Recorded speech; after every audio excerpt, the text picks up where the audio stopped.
happens. Change is dramatic. And I try to give grace to people who don't embrace change or can't absorb change as easily as I do. I maybe that's my disposition. I grew up in chaos. I'm used to it. I like to look for the silver lining when change happens. That's just my personality. I get it. Everyone doesn't do that. But when you are one of the top voices for, I don't know, Alabama, for a sport, you're a legendary coach like Nick Saban, I do think you have to set the tone for things. And there's a lot of panic around NIL and the transfer portal, which, by the way, are two separate things entirely. One has nothing to do with the other when you're talking about regulations and how they should structure them. But I think everyone needs to take a deep breath about NIL and how out of control it is. This was Nick Saban on the Rich Eisen show giving his thoughts on the downside of NIL. There's some unintended consequences of, what the original good idea of name, image, and likeness was really intended to be. So, and I think that that's going to create a little bit of an unfair playing field. Everything we've always done in college is, try to be equal, so you have some kind of equal parity, competition, whatever. So will there be some changes? Maybe. Do I have the solution? No, but I think that it's a little bit of the wild, wild west right now, and I think that's what people are trying to, bring under some kind of control so that we don't let things get away from us, and it doesn't impact opportunities for other students. College football has the least amount of parity of any major sport in our country, first of all. So the idea that they're always striving for fairness and an even playing field in that sport is quite silly, especially coming from Alabama. Now, they're just better. Alabama is just better, so it's not that it's unfair, but there's basically no parity, and we can see that in the college football playoffs. So let's start with that. Second, I don't want to hear about how tragic the NIL is from men who have built massive amounts of wealth and success off of a system that was in place for a very long time. It feels a little devoid of self-awareness.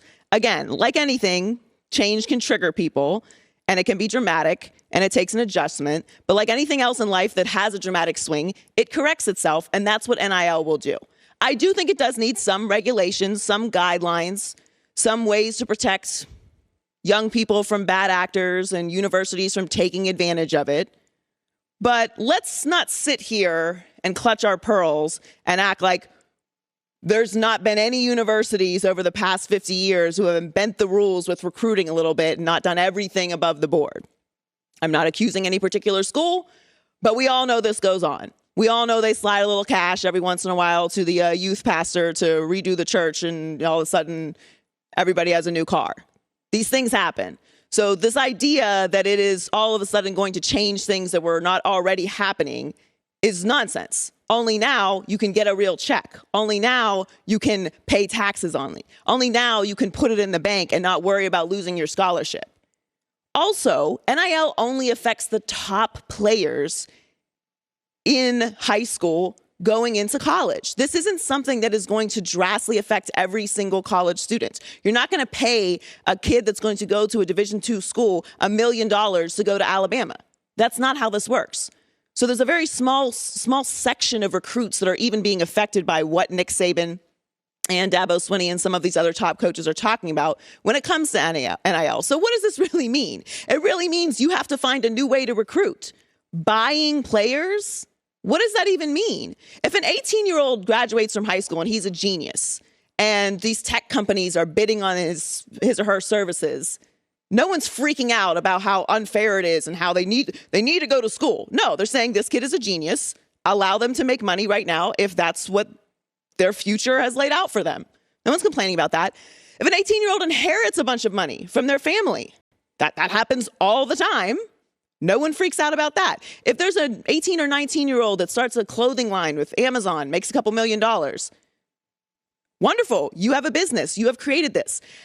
It feels very tropey that only college athletes are the ones who just can't be trusted to handle money. It's just going to ruin their lives if they're given money coming out of high school.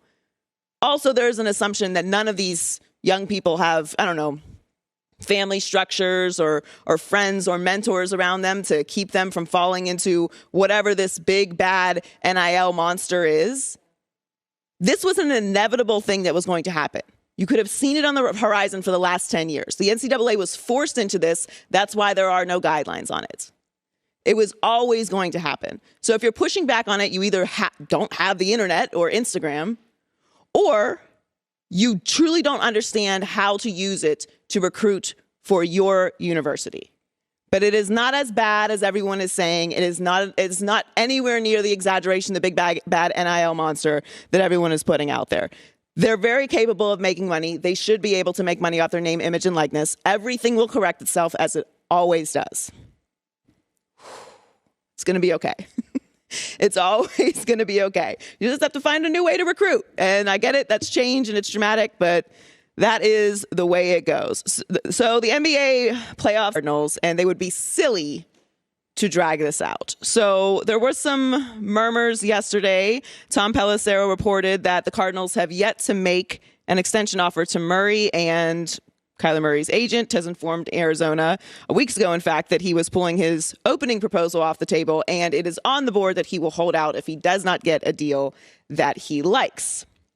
Now, again, breathe. Everyone's freaking out about all the power that quarterbacks have now and holding out and what does this say and what does this mean and too much power to the players. That's not the situation here.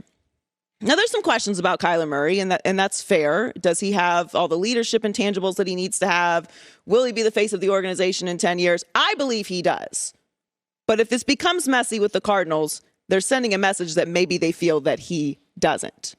So Greg Jennings talked a little bit about this earlier in the year, some of the issues that might be bubbling up with Kyler Murray and the Cardinals. Here's Greg Jennings.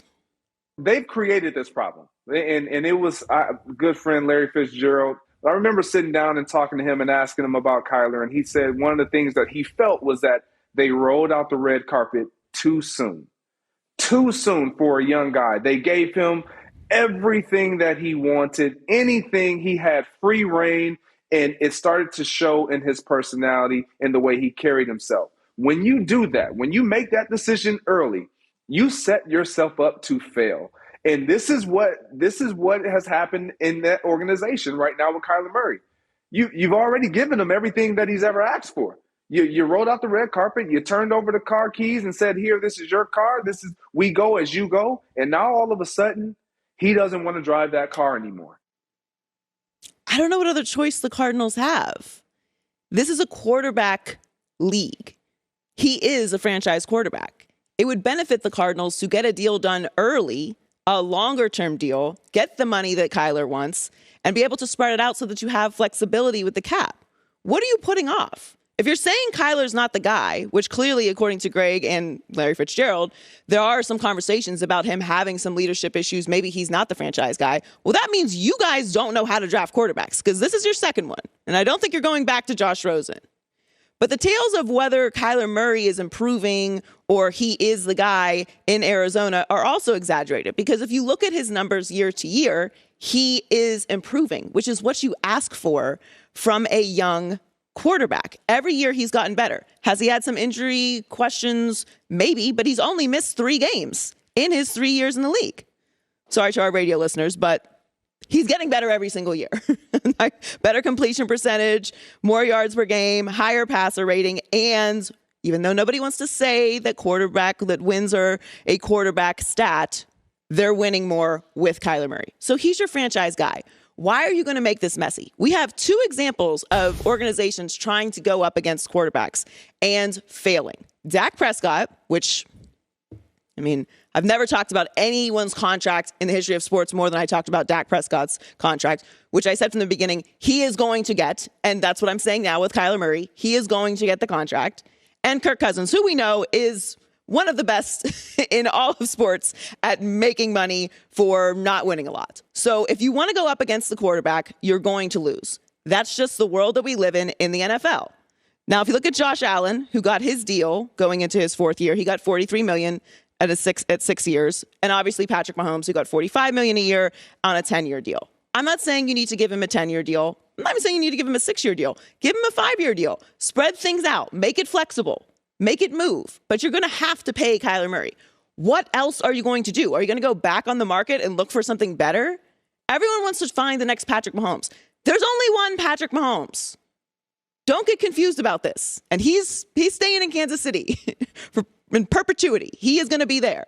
You have a young quarterback that is winning more every single year, improving every single year.